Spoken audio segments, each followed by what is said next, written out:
आज हम वीरों के वीर, हिंदुस्तान के सबसे महान सैनिक, भारतीय सेना के सबसे लोकप्रिय जनरल की कहानी सुनाते हैं।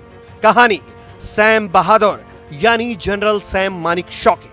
हिंदुस्तान के सबसे ताकतवर, सबसे मजबूत आर्मी चीफ, जिनके आगे प्रधानमंत्री की भी नहीं चलती थी, जिन्होंने पाकिस्तान को इतनी करारी शिकस्त दी थी कि 1.5 दशक तक वो चूं भी नहीं कर पाया था।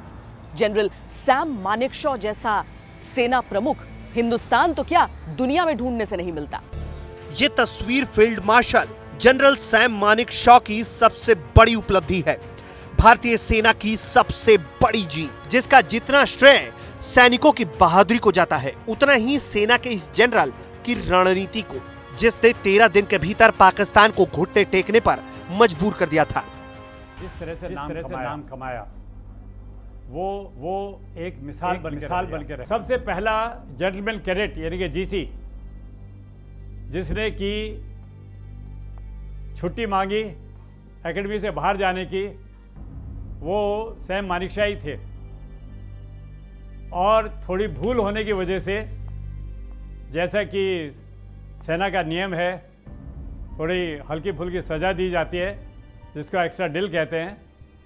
तो भारतीय सेना के इतिहास में इंडियन मिलिट्री एकेडमी में सबसे पहले एक्स्ट्रा डिल पाने वाले वो भी सैम मानेकशॉ ही थे। 1914 में एक पारसी परिवार में जन्मे सैम मानेकशॉ का सेना में भर्ती होने का कोई इरादा नहीं था। उनके पिता डॉक्टर थे और वो भी डॉक्टर बनना चाहते थे, लेकिन 15 साल की उम्र में इंग्लैंड भेजे जाने की उनकी जिद पिता ने नहीं मानी। तब उन्होंने पिता से बगावत करते हुए सेना की भर्ती परीक्षा दे दी। वो जब रिटायर हुए तो उनको 1200 रुपए पेंशन दी, 1200 और 400 रुपए अलाउंस दिए गए। जब वो मरने वाले थे, अपने डेथ बेड पर थे, उधर कुनूर वेलिंगटन मिलिट्री हॉस्पिटल में, तो यहाँ से डिफेंस सेक्रेटरी गए एक चेक लेकर, 1 crore cheque, balance of payment, 1972 से लेके 2008 तक। और शेखर दत्त थे डिफेंस सेक्रेटरी, तो उन्होंने वो चेक को देखा तो उन्होंने कहा ये कहीं बाउंस तो नहीं हो जाएगा, मतलब मैं बैंक में डालूंगा तो वो उसको डिसऑनर तो नहीं कर देंगे। मजाक किया। फिर जो हुआ वो इतिहास में दर्ज होता चला गया।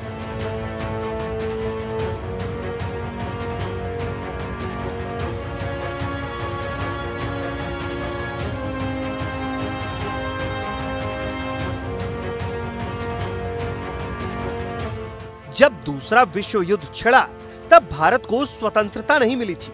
उस दौरान भारत के जवान अंग्रेजों की सेना के लिए लड़ा करते थे। Sam Manekshaw British Indian army में कैप्टन थे। जब हिंदुस्तान को आजादी मिली, सैम मानेकशॉ गोरखा रेजिमेंट में शामिल हुए। जनरल मानेकशॉ को आर्मी चीफ बने मुश्किल से 1 साल बीता था, जब पूर्वी सरहद पर ईस्ट पाकिस्तान का मसला नियंत्रण से बाहर होने लगा था। पाकिस्तान के अत्याचार से परेशान वहां की जनता बड़ी तादाद में भारत पलायन कर रही थी। इंदिरा गांधी ने कई पहलुओं पर विचार कर जनरल सैम मानेकशॉ को अपने पास बुलाया। सैम मानेकशॉ ने एक इंटरव्यू में बताया था कि वो पूर्वी पाकिस्तान को लेकर इंदिरा गांधी ने एक आपात बैठक बुलाई। इंदिरा गांधी ने उन्हें पूर्वी पाकिस्तान में जंग पर जाने को कहा, लेकिन सैम ने इसका विरोध किया। उन्होंने कहा कि हमारी सेना अभी तैयार नहीं, ट्रेनिंग की जरूरत है। हालांकि मानेकशॉ की ना से इंदिरा गांधी काफी नाराज हुई थी, लेकिन बाद में मानेकशॉ की रणनीति काम आई। भारत ने पूर्वी पाकिस्तान को पाकिस्तान से आजाद कराया। बांग्लादेश नाम के नए देश का जन्म हुआ। पाकिस्तान के 90,000 सैनिकों को सरेंडर करना पड़ा। पाकिस्तान को घुटनों के बल सरेंडर के लिए मजबूर करने वाले फील्ड मार्शल मानेकशॉ को शत शत नमन।